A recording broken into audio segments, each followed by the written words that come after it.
মাজার যদি ভালো না লাগে তুমি মাজার যাও না, কিন্তু সেটা ভাঙতে যাবে কেন? ভাঙতে কেন? আসসালামু আলাইকুম ওয়া রাহমাতুল্লাহি ওয়া বারাকাতুহু। আমি হুজুরকে একটা প্রশ্ন করতেছি।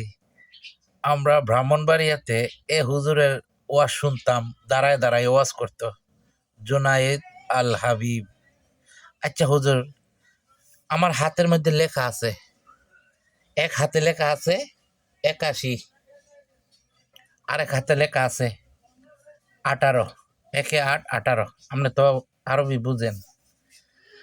এই হাতের মধ্যে যে আল্লাহর নাম 99টা লেখা লাগছে, আপনি জানেন?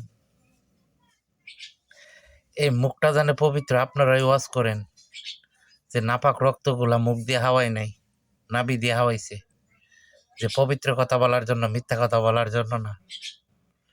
তো এখন কি রাজনীতির লেগে আপনি চেঞ্জ করে লাইছেন, নাকি স্বার্থের জন্য, না আল্লাহর জন্য? আমরা তো আর কিছু বুঝতাম পারতাছি না। এতদিন বলছেন বাঙ্গালাও, ঘুরাইলাও, চোরাইলাও, আর এখন বলতেছেন রাজনীতিকের জন্য।